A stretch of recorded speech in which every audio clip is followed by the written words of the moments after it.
Hello दोस्तों, आप सभी का वेलकम है टेक्नो साइंस टीच के आज इस वीडियो में। दोस्तों, आज हम बात करने वाले मशीन लर्निंग प्रोसेस के बारे में, इसकी डेफिनेशन, इसके एडवांटेज और इसके फ्यूचर एबिलिटी। इसे पूरा जानने के लिए वीडियो को लास्ट तक देखना ना भूलें। तो चलिए शुरू करते हैं।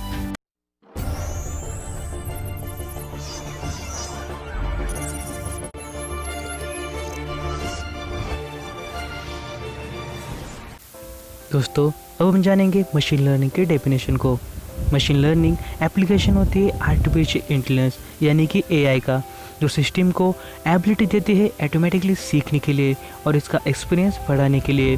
असल में मशीन लर्निंग एक कंप्यूटर प्रोग्राम है जो डाटा को एक्सेस करके उसका इस्तेमाल करता है खुद के लिए सीखने के लिए। मशीन लर्निंग प्रोसेस को डीपली समझने के लिए हम आपको एक एग्जाम्पल देते हैं। इमेजिन कीजिए एक छोटे से बच्चे को जिसने पहली बार फायर को देखा था। उसे फायर को देखने के लिए उसने अपना हाथ आगे ले लिया। उसे बहुत गर्म महसूस हुआ। उसने तुरंत ही अपना हाथ पीछे ले लिया और जब भी वो आगे फायर को देखता था तब वो उसको हाथ लगाने के लिए डरता था। दोस्तों, इस एग्जाम्पल से हमने ये सीखा कि हाथ का चलना एक डाटा था और उसके ऊपर उस बच्चे के दिमाग ने प्रोसेसिंग किया और उससे ये सीखा कि फायर को कभी भी हाथ नहीं लगाना चाहिए। इसी तरह से हम इंसान सीखते हैं और इसी फॉर्मूले का इस्तेमाल किया गया मशीन को सिखाने के लिए। वो आखिर में कैसे, तो चलिए जानते हैं। बिल्कुल इंसानों की तरह सीखने के लिए मशीन पहले डाटा यानी इंफॉर्मेशन देनी पड़ती है। ये डाटा किसी भी फॉर्मेट में हो सकता है। ये डाटा मिलती है, मशीन उस पर प्रोसेसिंग करती है, उसके पैटर्न को समझती है, एनालाइज करती है और अपने आप को इम्प्रूव करने के लिए उस इंफॉर्मेशन का इस्तेमाल करती है। यही वो राज है जिससे मशीन अपने आप सीखती है और अपने आप को इम्प्रूव करती है। अब आपके मन में सवाल उठ रहा होगा, मशीन लर्निंग और एआई का असल में रिलेशन क्या है? तो मशीन लर्निंग एआई का एप्लीकेशन है। आर्टिफिशियल इंटेलिजेंस मशीन लर्निंग के प्रोसेस से सीखता है। अब हम बात करेंगे मशीन लर्निंग के रियल लाइफ एग्जाम्पल के बारे में। मशीन लर्निंग सारे एआई सॉफ्टवेयर में यूज़ की जाती है, जैसे कि एलेक्सा, सीरी, गूगल असिस्टेंट और भी बहुत सारे एप्लीकेशन सॉफ्टवेयर है जिसमें मशीन लर्निंग का इस्तेमाल किया जाता है।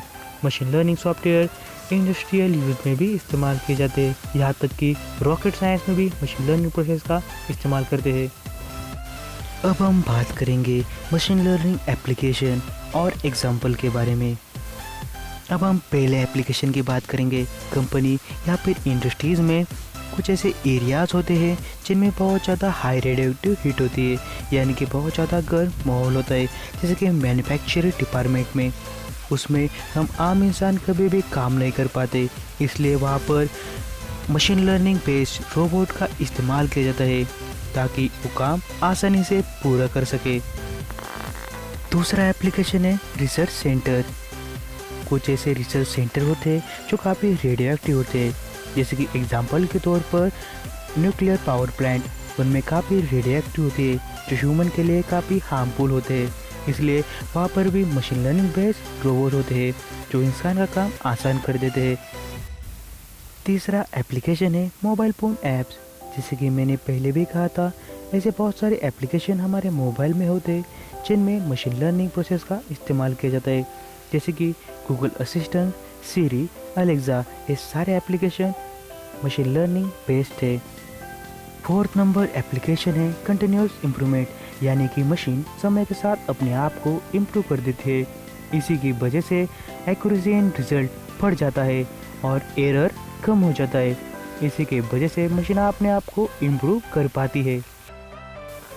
अब हम बात करने वाले हैं डिसएडवांटेज ऑफ मशीन लर्निंग, यानी कि मशीन लर्निंग में कौन से डिसएडवांटेज है। सबसे पहला डिसएडवांटेज है लार्ज अमाउंट ऑफ डेटा। ये सबसे बड़ा डिसएडवांटेज है मशीन लर्निंग प्रोसेस का।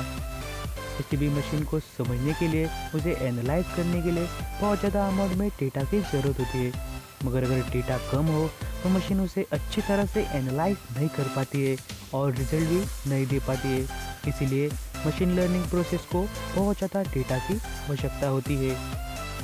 दूसरा डिसएडवांटेज है टाइम एंड रिसोर्सेज, यानी कि मशीन लर्निंग प्रोसेस को किसी भी डाटा को एनालाइज करने के लिए बहुत ज़्यादा समय की आवश्यकता पड़ती है। इसके कारण मशीन लर्निंग प्रोसेस धीमी पड़ जाती है। अगर हम बात करें रिसोर्सेज की, तो इसके डाटा को स्टोर करने के लिए बहुत ज़्यादा कैपेसिटी के डिवाइस लगते हैं। इसके कारण टाइम एंड रिसोर्सेज सबसे बड़ा चैलेंज है मशीन लर्निंग प्रोसेस के लिए। थर्ड नंबर डिसएडवांटेज है एक्यूरेसी एंड रिजल्ट, यानी कि रिजल्ट में वेरिएशन आना। हम जब भी पहली बार मशीन लर्निंग प्रोसेस को तैयार करते हैं तब हमें उसके एल्गोरिदम पर बहुत ही केयरफुली काम करना पड़ता है। थोड़ी सी भी गलती मशीन लर्निंग प्रोसेस को बिगाड़ सकती है और इसी की वजह से मशीन लर्निंग प्रोसेस को होने के बाद रिजल्ट की एक्यूरेसी डिक्रीज हो जाती है या फिर वेरिएंट हो जाती है। फोर्थ नंबर डिसएडवांटेज है एरर। हालांकि मशीन पूरी तरह से ऑटोमेटिक वर्क करती है, मगर फिर भी कुछ छोटे से एरर आने के कारण डाटा में काफ़ी ज़्यादा वेरिएशन हो जाता है। इसी की वजह से एक्यूरेसी इन रिजल्ट डिक्रीज हो जाता है। ये एरर्स किसी भी प्रकार के हो सकते हैं, इलेक्ट्रिकल हो सकते हैं या फिर बाइनरी। ये थे मशीन लर्निंग प्रोसेस के कुछ डिसएडवांटेज, मगर फिर भी मशीन लर्निंग प्रोसेस के कारण मशीन अपने आप को काफ़ी ज़्यादा इम्प्रूव करेंगी। भविष्य में मशीन लर्निंग प्रोसेस काफ़ी ज़्यादा एडवांस बन जाएंगी। उसके कारण हम टेक्नोलॉजी में, स्पेस रिसर्च में बहुत ही ज़्यादा आगे जाएंगे। हम सभी एरिया में बहुत ही ज़्यादा एडवांस बन जाएंगे। Thank you for watching guys.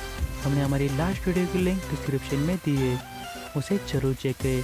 अगर हमारा वीडियो आपको पसंद आया तो इसको लाइक कीजिए, शेयर कीजिए अपने दोस्तों के साथ और हमारे चैनल को सब्सक्राइब कीजिए ताकि इसी प्रकार के कंटेंट आप देखते रहिए। धन्यवाद।